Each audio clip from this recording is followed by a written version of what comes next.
Welcome to A Place for Film, the IU Cinema podcast. On this week's episode, we're reviewing film festivals.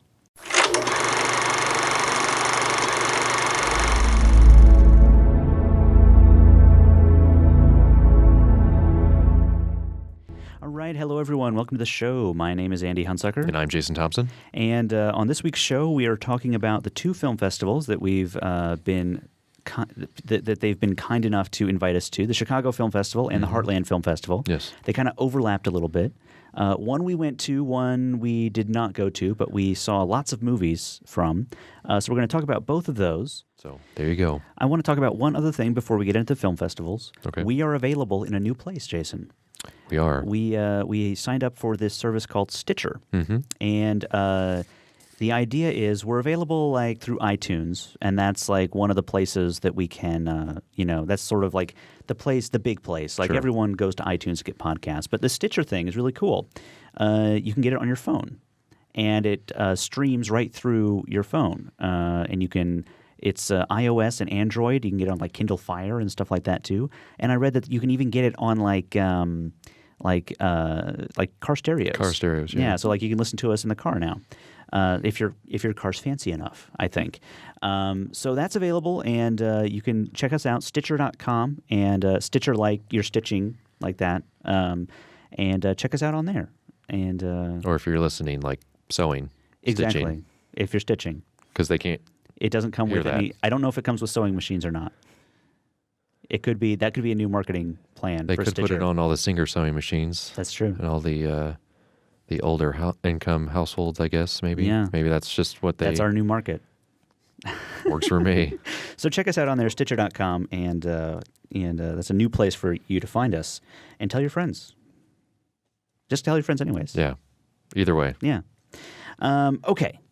So let's talk about the Chicago Film Festival. So let's talk about these movies. And I don't know what order we should go in. Let's just try chronological until we find a better way to do it. Okay. So Well, the first one we saw together. first one we saw together, Day of the Crows. This is an animated film from France. French. Yeah. From French. Yes, from French. From French. I started to say from France, then you said French, like, you normally would. French. Yes. It's a movie. It's a kind of a weird movie. It kind of had like a Miyazaki sort of feel, like almost. If you would have like told me, oh, Miyazaki did it, and then they dubbed it in French, I totally would have bought it. Yeah, it's based on a 2005 novel. Okay, I didn't know that. Yeah, so it's based on some current literature. Mm-hmm. I guess maybe what we should do is just start out like, did you like it? Yes or no? I did like it. I did too. Yeah. Why did you like it? I liked it because it was kind of cute. I liked the ending a lot, though it got a little. I liked the style. The ending there was like one scene near the end that I was like kind of raising my eyebrows, like, really, movie? That's where you're Yeah. going? But I liked the characterizations. I thought the animation was excellent. I liked the story. I liked the characters. I liked there's some, like, you get to this scene where there's a guy with human features, except he has a cat head. And you're like, what the heck is going on? Why is there a guy? He's got human hands and he walks like a human, but he's got a cat head. And then there was a guy with a horse head and a deer head and frog head. And I'm like, is this movie ever going to explain what these people are doing here? And it does eventually. So Yeah. I was appreciative of that. But yeah, I liked it. I liked it quite a bit. Yeah, one thing I'll say is it was very humorous, especially at the beginning. It really kept my interest when I was sort of expecting something else. It was very cutesy, but not in a sort of overly annoying kind of way. Mm-hmm. I thought, the fact that it was a foreign film, it didn't feel that way. I didn't feel forced to read the subtitles. I could probably watch it without and still get something from it. Yeah, it was appropriate for kids, but not like aimed directly at kids. Like only kids Right. could like it. Right, and like you said, the animation is really, really nice. So one thing that the way to describe it is that it's a really good mix of traditional old school animation and sort of new technology. Not quite CG, but definitely when water is used, you can tell that there's some sort of reflective computerization going on. The depth of field was something that I found really interesting, sort of the layers, especially when like hills are involved. You really feel like there's depth there, like the characters are moving through space, not in a traditional sense. There's just, I don't know what it is, but there's just something that I felt like really felt realistic about how they were building these environments. And it wasn't in a computer. You could definitely tell that these were hand drawn. So I don't know what it would have been that was different, but that was one thing that I really caught on to, especially early on, was that it really caught my attention and kept it and sort of kept me in wonder in that sense. I wasn't quite as fond of the ending as you, I don't think. I thought it was a little bit manipulative. I think maybe it was like maybe hitting me over the head a little too much. I was like, okay, I get it. You know, I get what you're trying to do. And it just didn't maybe seem to know how to end quite properly, or just sort of like, okay, the end. And then everybody's still happy. I just maybe felt like it wanted to be like, okay, so you get the ending, but do you, here's more. Like they kind of like layered it on a bit. Yeah. And so that was really the only negative thing that I found about it. I mean, and that's not really a negative thing to say at all, because I got the ending, but Yeah. it is what it is. But I really, really hope that we can bring this particular film here to Bloomington in some sense, because I think a lot of people would get a lot out of it. Oh, yeah. It is a movie for a lot of people, and it would be safe for children to watch at the same time. Yeah. Despite maybe there being, I don't want to call it nudity per se, Yeah. but it plays it to the point where it's whimsical, and that seems really strange to sort of categorize it that way, but it deals with it in a childlike way. Yeah. Like kind of like, oh, I'm not supposed to be, seeing this, and we don't see it. We just kind of see the reaction to it. Yeah. So Yeah. I wouldn't like recommend parents going out and then being like, I can't believe those podcast guys. Yeah. I saw a small boy's animated butt. Because that's what you would see. Yeah. But outside of that, there's a father-son dynamic that's definitely built into the story. There's a mother-son dynamic and a husband-wife dynamic that just really is woven really well into the movie. And so a lot to chew on. Yeah. Did we ever mention that we have somebody else here for our didn't. audio portion? I was going to wait till I had figured we'd gone so far past it. We're just going to wait until, we get to the part. Our production assistant, Sarah Doyle, is here with us. We're not just throwing our voices in a female manner at all. Exactly. Anyway, Sarah, thank you for joining us. Thank you. But you weren't at Chicago, so I was not. But feel free to jump in if you hear anything interesting. Okay, so the next film we saw together, and it's a film called Black's Game, and it's an Icelandic crime film. Yeah, Óskar Thor Akelsson, one of the coolest director names ever. Yes, and he was there, and he answered questions after the film. I liked this film. Okay. It is totally, utterly derivative. Oh, yeah.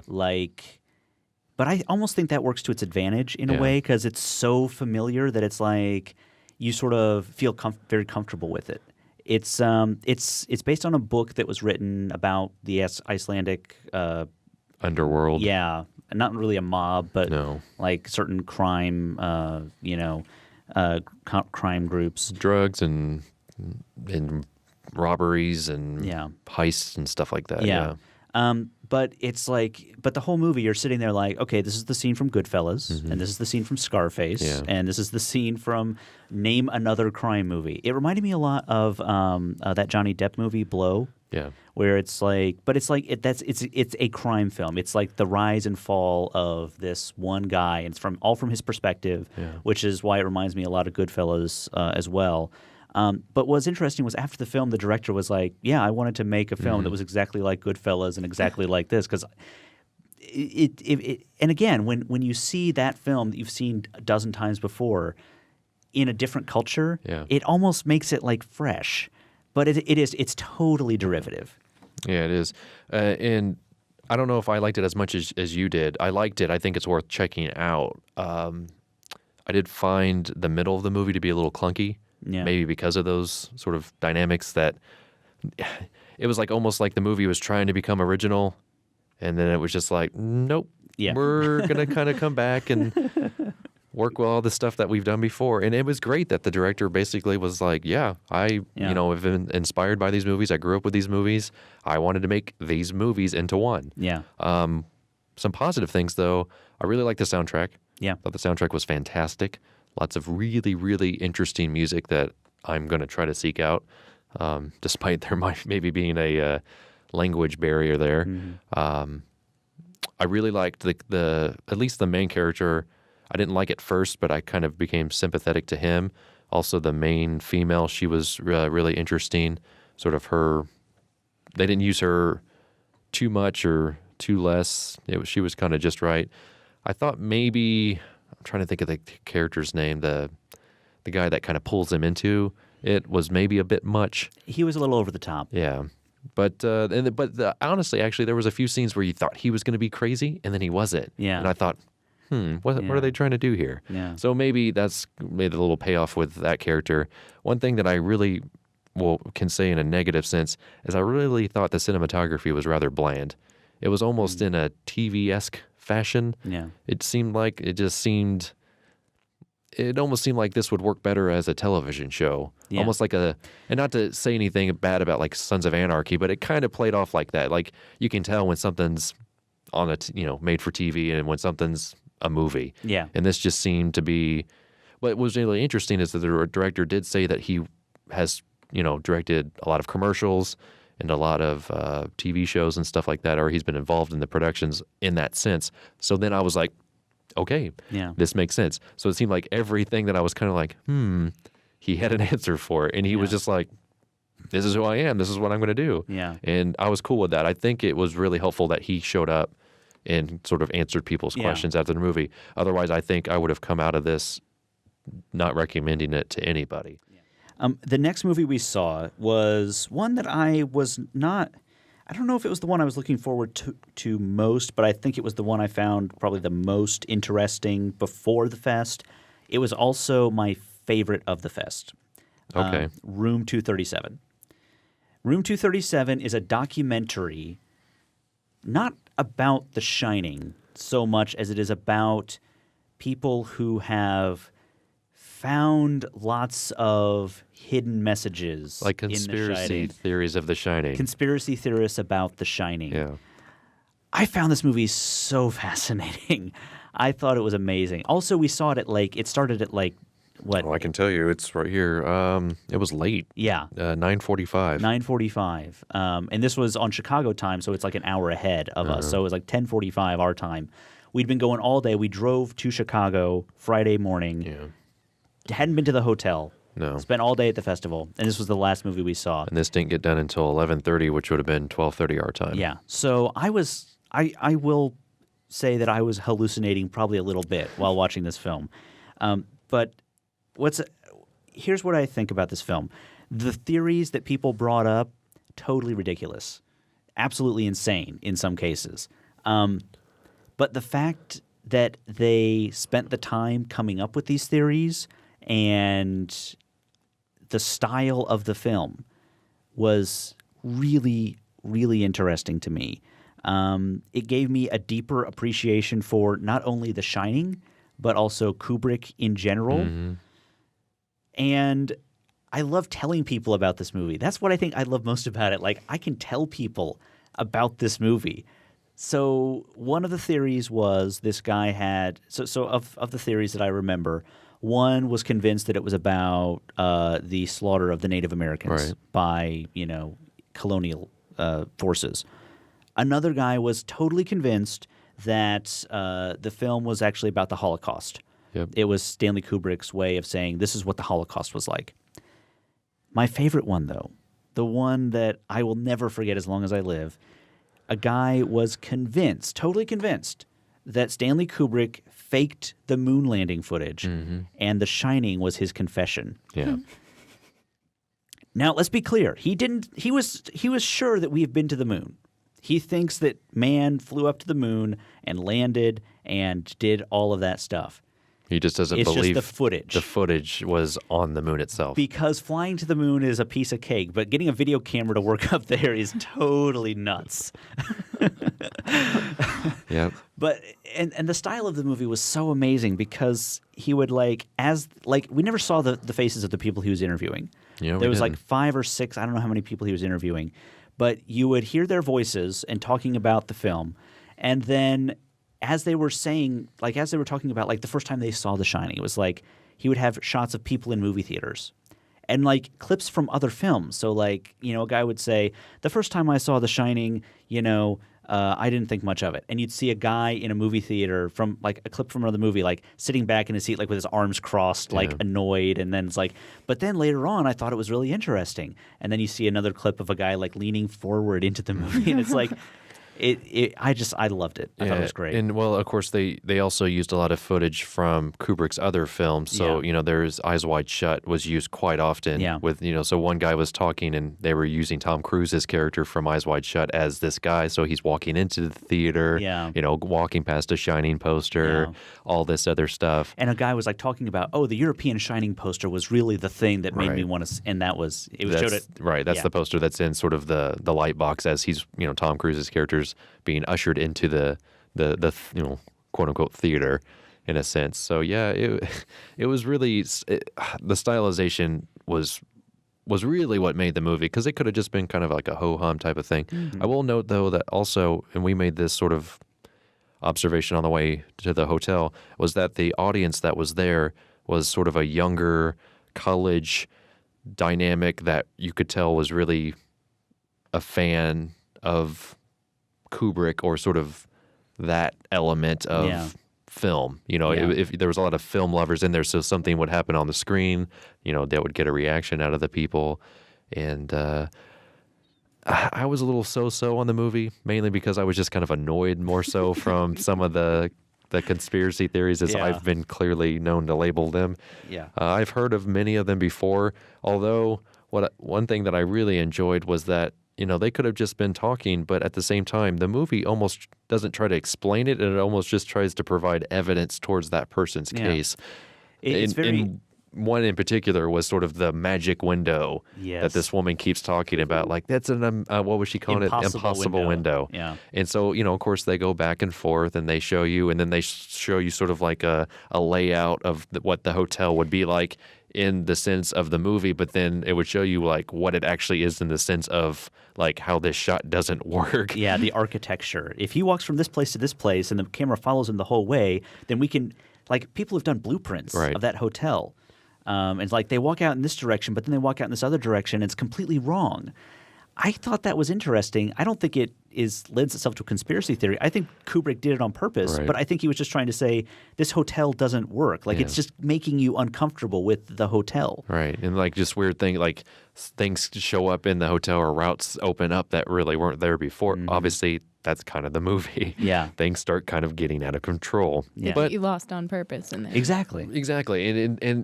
And what I really respected was the fact that they sort of showed that, like in a visual style. Yeah. Like, okay, this is what, we've got the shot for the movie, and then we're going to follow it through the blueprints so that you can cut, and then, there's a wall, but yet there he keeps going, through the hallway. Yeah, the movie was just showing these theories. It wasn't saying this is the right one or this is the wrong one or here's where this one falls apart. It was just showing, like, here's what they saw. Here's the shot they looked at, and this is what they saw. This is what they're talking about when they say, look at this poster in the background. This is for, this is a picture of a Native American. And so that's where I got this theory from. And, I do want you, though, Andy, to talk about the guy that talks about watching the movie over and over and over and how you associated yourself with that. I think we have made a breakthrough. Wait, I'm sorry. He doesn't know why he keeps watching the movie. That's right. So we've talked a lot about Kubrick, and one of the films that we've talked about a lot is 2001 because it's a film that I don't like, but I keep watching it. I've watched the film like 6 or 7 times. Every year or two, I just keep watching it, and that's what this guy said. He was like, I don't like the movie, but I keep watching it. It's like there's something there that just draws you in. And another guy in the movie said something like, this movie is a trap. And I'm like, yeah, I totally get that. Like, it's a trap. Yeah. And I would totally believe if somebody – because they kept bringing up all these references to the number 42. Yeah. And I'm like, I would totally believe that Kubrick included a lot of references to 42 intending nothing, but just knowing that someone would find all those references and like, what does it all mean? Somebody's going to watch it over and over and over. Yes, exactly. And someone like they clearly are like, here's 42, here's 42, and Yeah. then like multiply this and subtract this, and there's Yeah. 42. And we sent John like lists of things that like of what we saw that were like, here's some things that you want to look at, and this was one that he knew about in advance. And Yeah. so keep an eye out. This one might end up in cinema.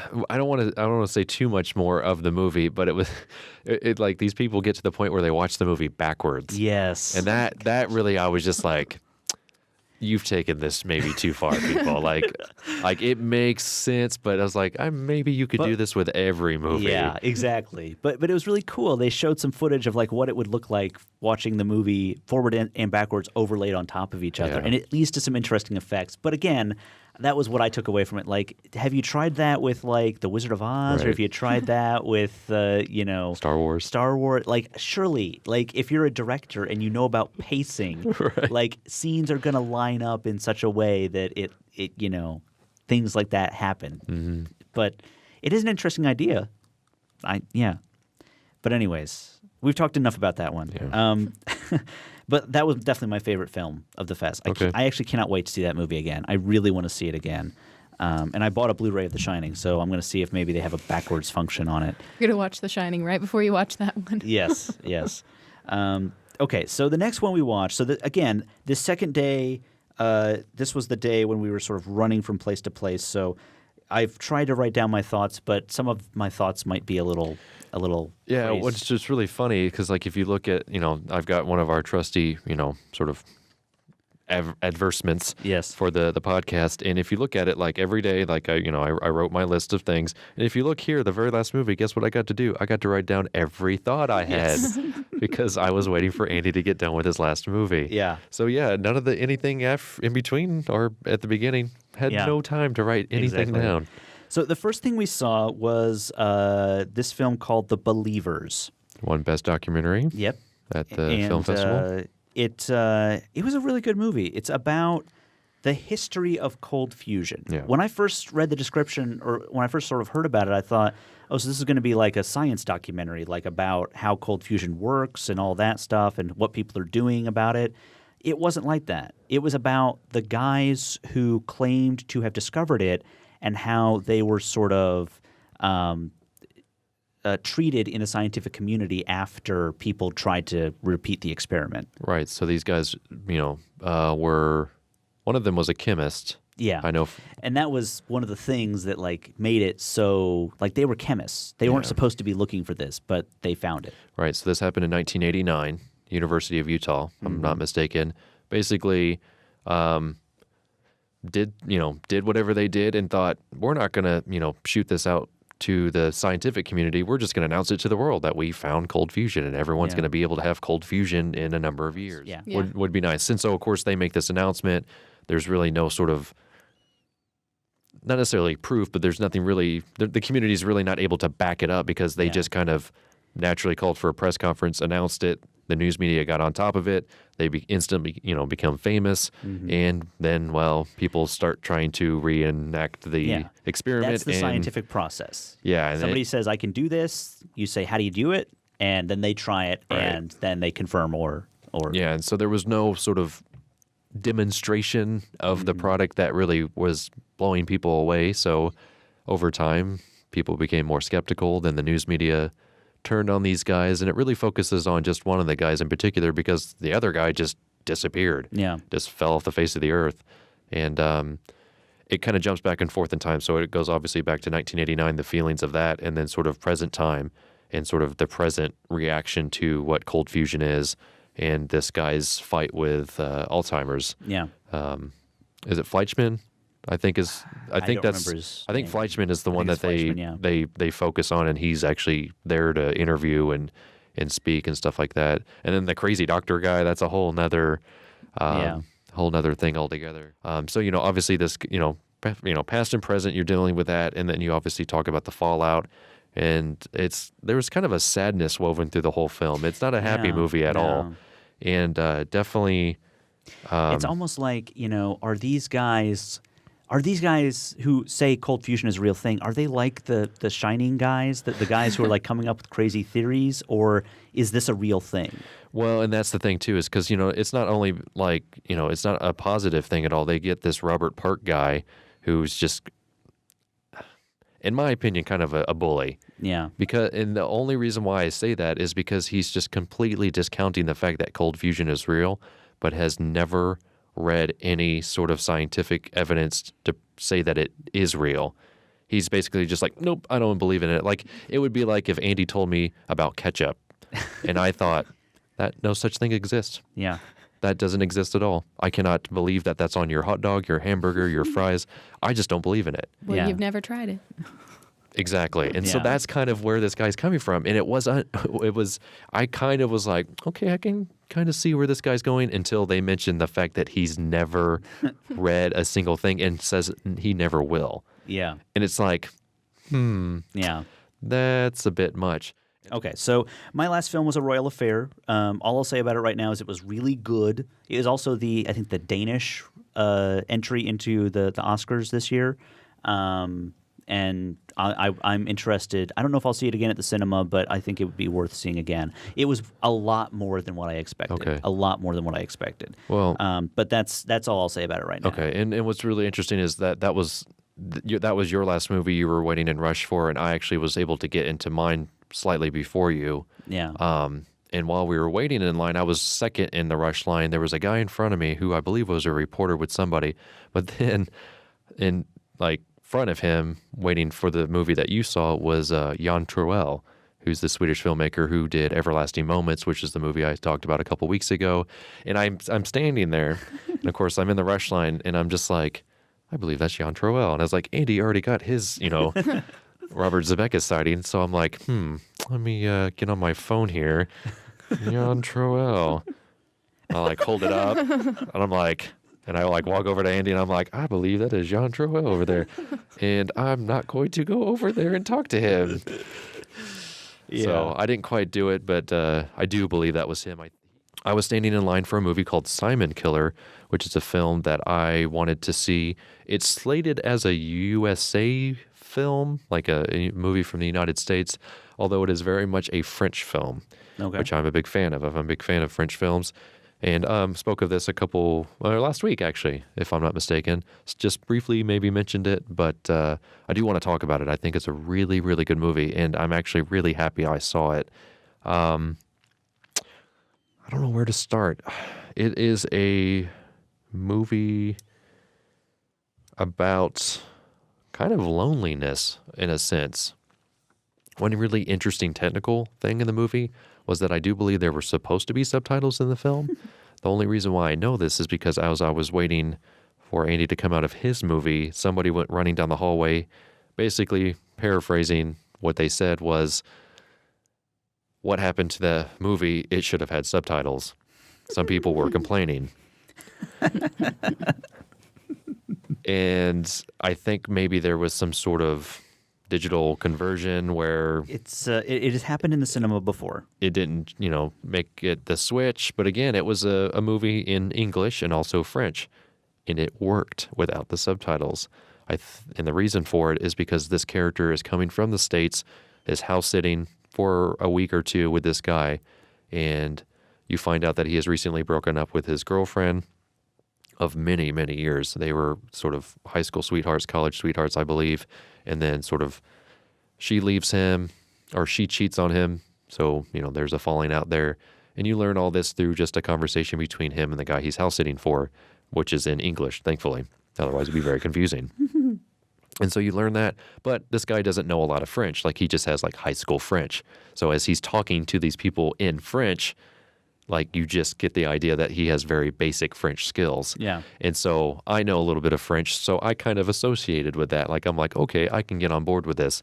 And then there is literally an entire scene that's probably 5 minutes long towards the end of the movie where I have no idea what the characters are saying. But the acting is so compelling that you understand what's going on. Yeah. And it's like, I never want to watch this movie with subtitles ever again. Yeah. The way I see the movie is that it works in a circular payoff, or almost in a infinite sort of pattern. So if you were to draw the infinite symbol, the movie goes away from its core a little bit and comes back to it. So basically, what goes around comes around is the way I can sort of see this, describing this movie to somebody. A lot of interesting lingering shots, like I said. The payoffs are good. The jump cuts, there's a lot of those. They're effective because you're just like, okay, we're spending too much time in this, and then bam, something else, and you're like, oh, what's this? Like, what's going on now? Yeah. And so you immediately get into that. So the editing I thought was really well done. There's a lot of dolly shots that tell a lot of the story, or steadicam shots where all you see is the back of their head as they're walking. But what's really interesting about the main character is that he likes to listen to music as he's walking. And so the soundtrack is leading his life in that sense. So whatever he's listening to, you're listening to.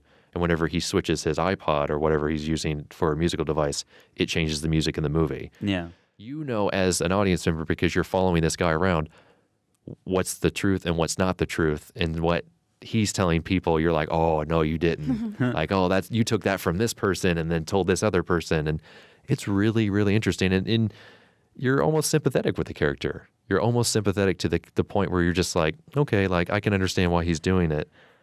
But he really gets away with a lot in this movie. And like I said, the fact that it didn't have subtitles, I thought worked really, really well. So like I said, more of a French movie than sort of an American film. Yeah. I thought. But I'm really glad. If I had missed this and saw it later, I'd have been like, oh, I'm so glad Yeah. I saw this. But I thought it was one that is definitely worth checking out. It's called Simon Killer. So that was Chicago. Yep. All right. Well, let's get out of here. So I'm Andy. And I'm Jason. This has been, and always will be, A Place for Film. A Place for Film is recorded at WFIU Studios in Bloomington, Indiana.